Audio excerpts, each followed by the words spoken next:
Right, so I want to make this video about an article I was reading. It came out yesterday about half of Canada's prisoners were abused as children, and it was done by McMaster University.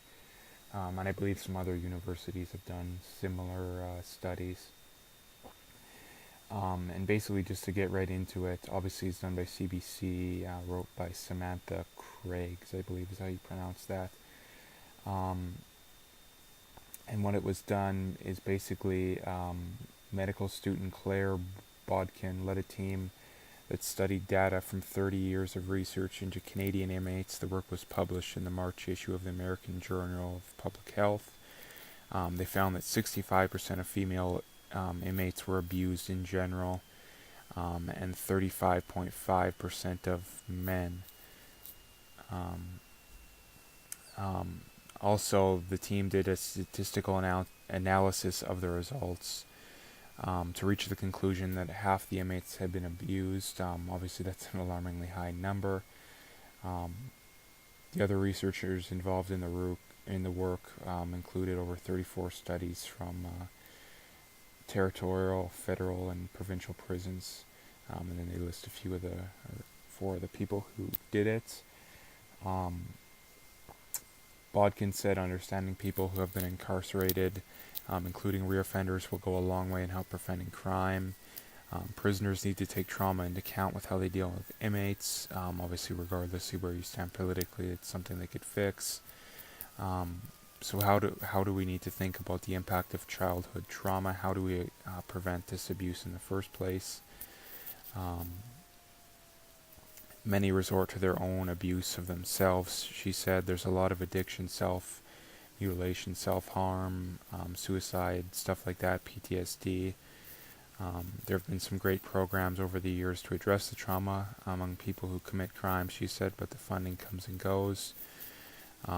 She says that there isn't enough free resources for people, which I think there is in a lot of areas, but nevertheless, if we had more resources at the preventative level, before people got with conflict in the law, that would be awesome. She basically just goes on to say how well it would be if we could prevent it, and it's something that I think that this article's missing, and what I wanted to get into is that all this stuff could be largely prevented if we simply created a system where it was where there was more of an incentive for higher quality parents to have kids. The problem with this, and the easiest way to prevent it, which would cost very little money, in fact it would cost almost no money, is if we reduced things like welfare, things like child benefit for single moms, stuff like that. Because if you want to have kids who turn out to be not criminals, well, the best thing for them is to have them in stable two-parent households who make a decent amount of income, at upper middle or middle to upper class. And the problem right now is that there's so much of an incentive for people on welfare, for single moms, for stuff like that, to stay on welfare, to stay as a low quality or lower quality single mom, rather than finding a good quality partner for your kids or to mentor your kids.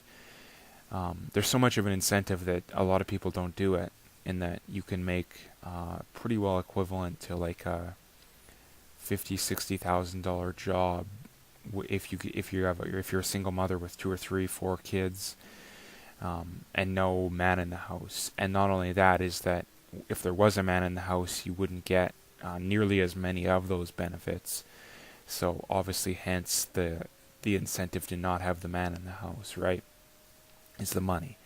And for people arguing that, I mean, money is the oldest incentive in the book. People will do pretty much anything for money, and a lot of times it's a lot less than what you'd think. I mean, people get killed for like $100 on a routine basis. So if you're not willing to say that people that mostly single moms and stuff like that are willing to risk the health of the next generation for an extra $40,000-$50,000 a year, well, of course they are.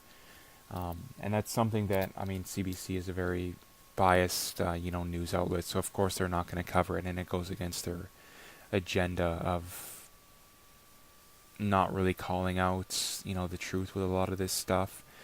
And like I said, it could easily be fixed, or not fixed. It would be drastically reduced if we just lowered the incentive for people who would be lower quality parents to have kids. And the problem with this study is that it shows that kids who are abused or people who are abused as kids are much more likely to end up in prison. Obviously, which is what this study shows.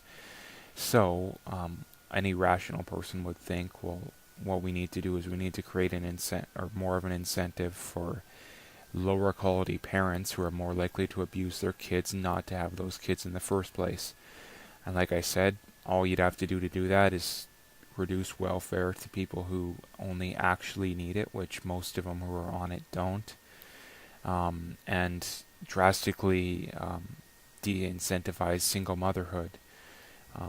Make it so you get less or even no benefits. And a lot of people think of that as cold-hearted and whatnot, but all that would happen is right off the start, yeah, it would be a little cold-hearted, but after the first generation at the most, even less than a generation, people would just adapt. And rather than the would-be single mother having a kid with the unstable guy, she wouldn't have the kid with that guy. She'd have it with a more stable guy. It's very not complicated at all, and the people who like to preach you're really cold-hearted by bringing this stuff up are people who just don't understand the issue. The greatest driver in economics is incentive. If you create an incentive big enough, you can get people to do anything.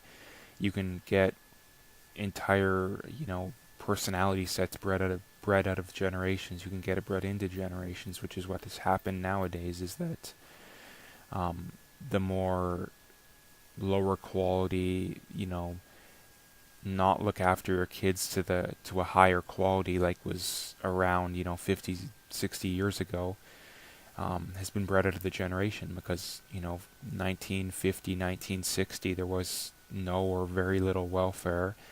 So what happened is that women would have kids with higher quality men, which means they're less likely to be abused. There was no welfare or anything like that, and I know it's something that I talk about a lot, but it is the biggest issue in society nowadays, is that people think that the only way to prevent problems like this is just to throw money at it, and it's not going to work. Billions, even trillions of dollars have been spent trying to tackle poverty in the U.S., and poverty has not been down. Especially for minorities. I know they go on to mention minorities here, which is, I think, just pandering, but if you look at black income parity and black divorce rates compared to whites in the 1920s, it was actually better in the 1920s than it was nowadays. And people who like to preach that it's just racism that causes, the difference between races, I mean, a stat like that just completely disproves that, because things like Jim Crow were still around in the 1920s, and there's anyone who's willing to argue that racism is worse today than it was in the 1920s are insane. So basically, to sum up what I want to get at in this article is that they're shedding light on how staggering of a stat it is that half of the inmates in Canada's prisons were abused. And they're going on to say, well, what do we need to do to fix it? And their idea is let's just throw money at, counselors and whatnot. But that's not really doing anything. That's covering up the symptoms rather than dealing with the cause, in my opinion. In my opinion, well, you need to de-incentivize kids to be abused in the first place. And what do?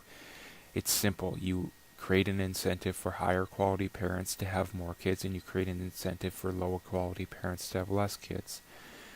It's very simple. I don't know why it's so confusing for people, but it is, because the reason why it's confusing for a lot of people is that it's bred into their gene sets.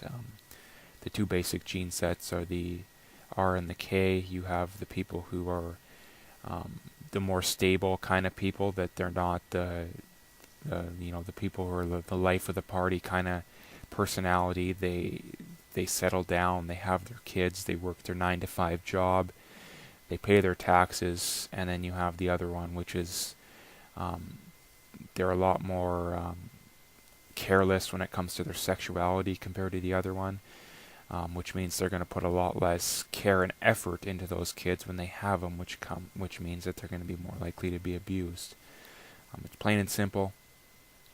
So if we really want to deal with this problem, we need to de-incentivize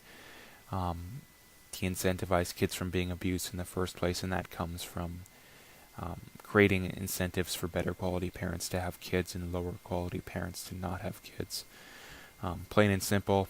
That's about all I have for this video. If you liked it, make sure to hit the like and subscribe, and stay tuned for more.